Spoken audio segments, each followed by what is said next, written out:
नमस्कार सर्वांना, मी प्रांजली। या व्हिडिओमध्ये मी तुमच्यासोबत स्वामी चरित्र सारामृताचे 108 पारायण करण्याची सर्वात साधी व सोपी पद्धत शेअर करणार आहे। या पद्धतीने जर तुम्ही स्वामी चरित्र सारामृताचे 108 पारायण केले तर तुमचं कोणतंही अडलेलं काम असू द्या किंवा एखादं काम पूर्ण होण्यासाठी तुम्ही प्रयत्न करत आहात पण काही केल्या तुमचं ते काम पूर्ण होत नाहीये, तर त्यासाठी सुद्धा तुम्ही ही सेवा करू शकता। हे 108 पारायण पूर्ण होण्याच्या आत तुमचं ते काम आहे निर्विघ्नपणे पूर्ण होईल।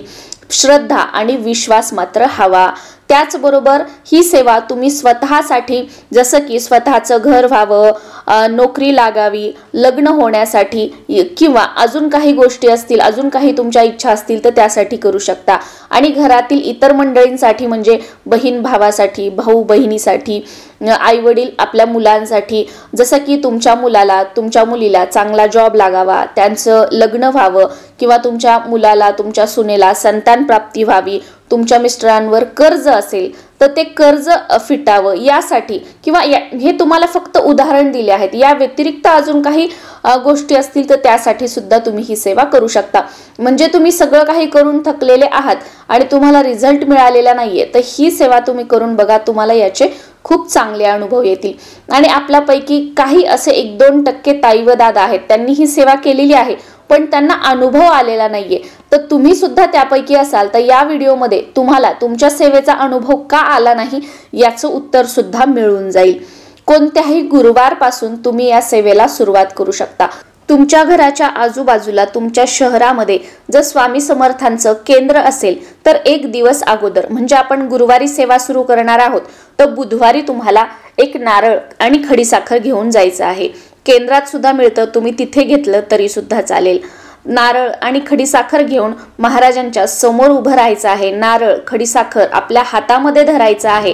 तुमचं नाव बोलायचं, पूर्ण नाव घ्यायचं, गोत्र बोलायचं, गोत्र माहित नसेल तर काश्यप गोत्र म्हणायचं आणि महाराजांना तुमची इच्छा सांगायची की महाराज माझी ही इच्छा आहे, माझी ही इच्छा पूर्ण होण्यासाठी, माझं हे काम पूर्ण होण्यासाठी किंवा माझं स्वतःचं घर होण्यासाठी, माझ्या मुलाचं लग्न होण्यासाठी, माझ्या मुलीला संतान प्राप्ती व्हावी यासाठी मी आजपासून म्हणजे उद्यापासून गुरुवारच्या दिवशी जी तारीख आहे ती तारीख तुम्हाला उच्चारायची आहे आणि गुरुवारपासून या तारखेपासून मी स्वामी चरित्र सारामृताचे 108 पारायण करत आहे। स्वामी महाराज माझ्याकडून ही सेवा निर्विघ्नपणे पूर्ण करून घ्या।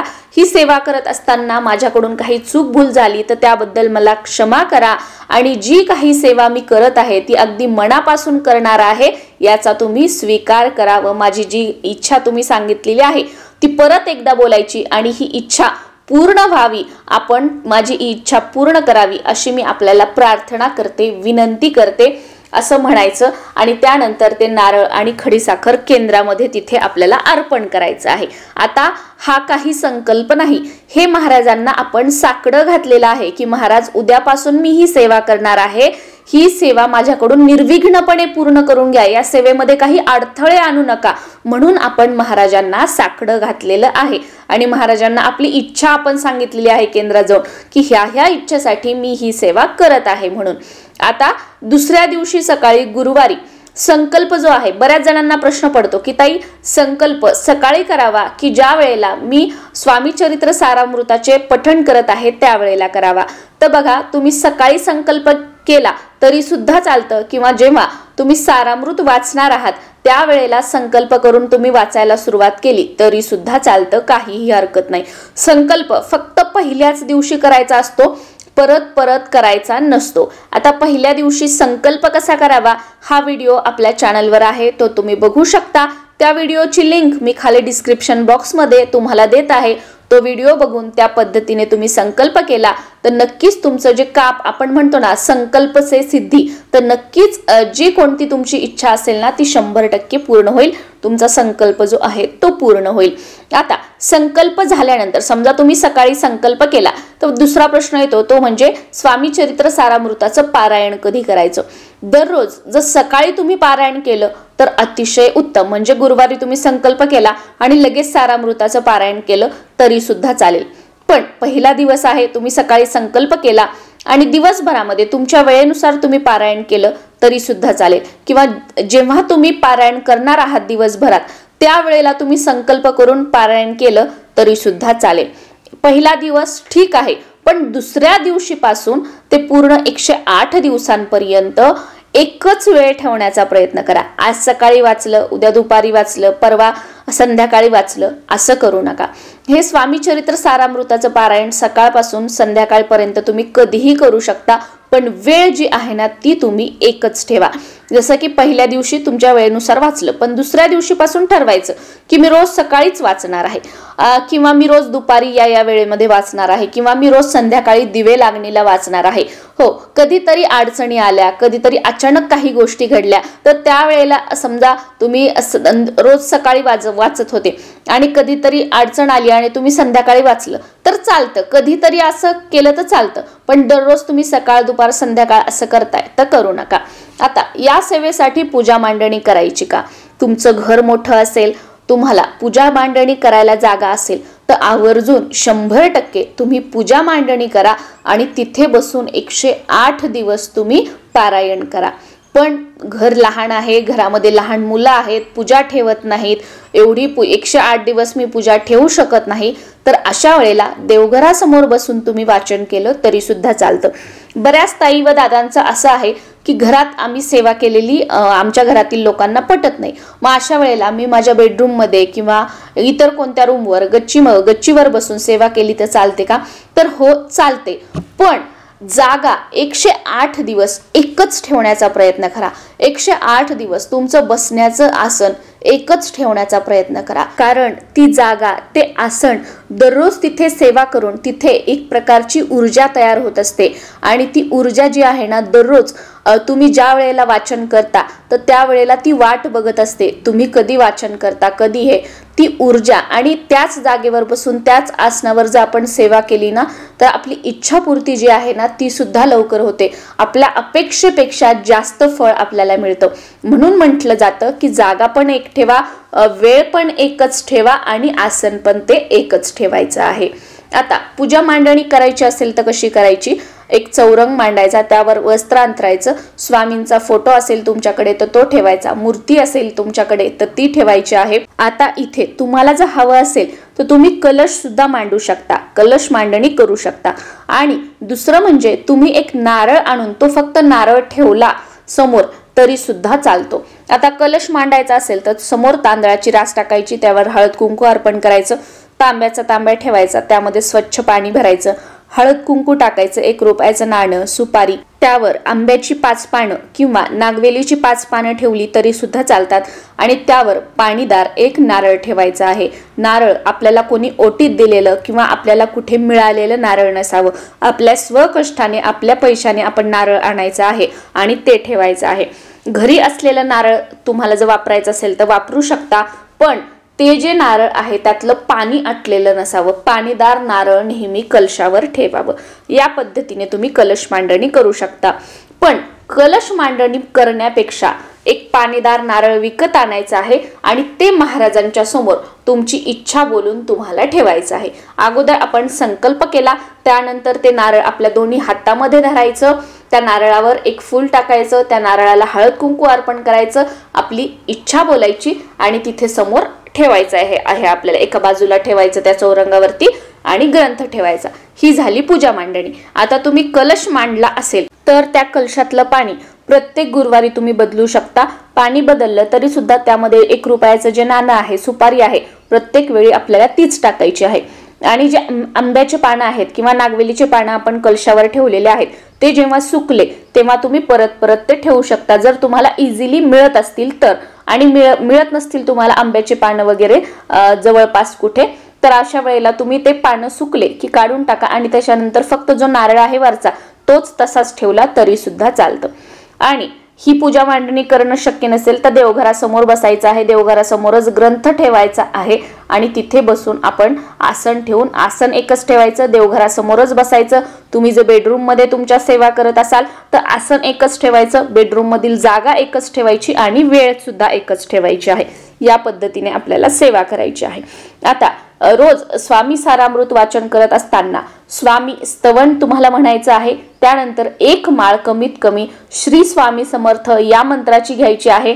आपली जी इच्छा आहे ती महाराजांना बोलून दाखवायची आणि स्वामी सारामृताचं पहिल्या अध्यायापासून ते 21व्या अध्यायापर्यंत एकाच जागेवर बसून मध्ये न उठता मध्ये कोणाशीही न बोलता तुम्हाला पठण करायचं आहे. म्हणजे आपलं हे झालं स्वामी चरित्र सारामृताचं एक पारायण, स्वामी चरित्र सारामृताचा एक पाठ. या पद्धतीने दररोज आपल्याला 108 दिवस वाचन करायचं आहे. म्हणजेच रोज एक पारायण 108 दिवस. आता तुम्हाला जर समजा सकाळी लवकर तुम्ही वाचणार आहात तर सकाळी जेवण न करता तुम्ही वाचू शकता. पण तुम्ही दुपारी संध्याकाळी वाचन करणार आहात तर जे काही जेवण आपण घरामध्ये बनवतो तर ते जेवण करून तुम्ही वाचलं तरी सुद्धा चालतं. पण तुमच्याकडे सकाळी वेळ असेल तर तुम्ही सकाळी वाचून घ्या. म्हणजे आपण कसं खाली पेट न जेवता वगैरे वाचन करू शकतो. आता हे पारायण करत असताना नियम काय पाळायचे आहेत तर तुम्हाला 108 दिवस नॉनव्हेज वर्ज्य करायचं आहे. नॉनव्हेज खायचं नाहीये. तसं तर तुमच्या घरातील सर्वांनी नाही खाल्लं तर अतिशय उत्तम. पण घरातील कसं काही लोक ऐकत नाहीत. मग अशा वेळेला घरातील लोकांना खाऊ द्या. पण तुम्ही स्वतः 108 दिवस नॉनव्हेज खाऊ नका. पिरियड्स आले तर तेवढे दिवस थांबवा. पिरियड्स झाल्यानंतर जिथे स्टॉप झालं होतं तिथून पुढे समजा तुम्ही 20 दिवस 20 पारायण तुमचे झाले आणि तुम्हाला पिरियड्स आले तर 5-6 दिवस जोपर्यंत तुम्हाला फ्लो आहे तेवढे दिवस थांबायचं. आणि मग त्या 6व्या दिवशी 5व्या दिवशी जेव्हा तुमचे पिरियड झाले तर त्या दिवशीपासून तुमचं 20ला पिरियड आले होते मग 21 पासून तुम्ही परत सुरू करायचं आहे. आणि समजा तुम्हाला मध्येच जर सुतक आलं तर यावेळी तुम्ही काय करू शकता, तुम्ही महाराजांसमोर तुमचा प्रश्न मांडा. म्हणजे महाराजांसमोर बसून तुम्ही सांगा की असं असं मला सुतक आलेलं आहे. कारण मी जर तुम्हाला म्हटलं की बाबा तुम्ही सुतक आल्यानंतर परत सुरुवातीपासून वाचायला सुरुवात करा. समजा तुमचे झाले 80, 85, 90 पारायण झाली आणि तुम्हाला सुतक पडलं तर तुम्ही काय म्हणणार, अरे ताईंनी तर मला परत सुरुवातीपासून वाचायला सांगितलं पण माझे तर एवढे झाले होते, मला सुरुवातीपासून नाही वाचायचं, जिथे स्टॉप झालं होतं तिथून पुढे मला कंटिन्यू करायचं आहे. मग तुमच्या काय मनात नसताना सुद्धा तुम्ही परत ती सेवा करणार. पण ती परत सेवा करत असताना तुमचं मन त्याच्यामध्ये ते पहिल्या वेळेस जेवढं विश्वासाने तुम्ही केलं होतं तेवढं तुमचं मन लागणार नाही. बऱ्याच वेळेला असं होतं. मग यामुळे तुम्हाला सेवेचा अनुभव येत नाही. जे लोक म्हणतात ना आम्हाला अनुभव आला नाही तर तुमचं मन एकाग्र होत नाही सेवा करताना, म्हणून तुम्हाला अनुभव येत नाही. किंवा परत सुरुवातीपासून सेवा करा म्हटलं तर कोणी कोणी करतच नाही. मग त्यांची सेवा तशीच अर्धवट राहते आणि त्यांना सेवेचा अनुभव सुद्धा येत नाही. त्याच्यामुळे तुम्ही तुमच्या मनाला विचारा, तुम्ही महाराजांना विचारा, जे तुम्हाला संकेत मिळतील, तुमचं मन तुम्हाला जे सांगेल की नाही मला सुरुवातीपासून करायचे आहेत तर तुम्ही नक्कीच सुरुवातीपासून करा. तुमचं मन तुम्हाला सांगतंय की नाही जिथे स्टॉप झालं होतं तिथून पुढे मला कंटिन्यू करायचंय तर तिथून पुढे सुद्धा तुम्ही कंटिन्यू करू शकता. आता याचं उद्यापन कसं करायचं आहे, 108व्या दिवशी शेवटच्या दिवशीचं पारायण करून घ्यायचं. पूर्णावरणांचा स्वयंपाक बनवला तर अतिशय उत्तम. बाकी शक्य नाही झालं तर वरण भात भाजी पोळी महाराजांचा एखादा आवडीचा पदार्थ आवर्जून बनवा. गोड पदार्थ बनवा, याचा नैवेद्य दाखवा. एखादं जोडपं मिळालं तर त्यांना जेवू घाला. जोडपं नाही मिळालं 1, 5, 9, 7 काही मुलं मिळाली त्यांना जेवू घाला.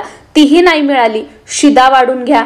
तो शिदा एखाद्या गरीबाला द्या किंवा तुमच्या घराच्या आजूबाजूला जिथे कुठं एखादं दत्त मंदिर असेल किंवा कोणतंही मंदिर असेल त्या मंदिरामध्ये तो शिदा अर्पण करा.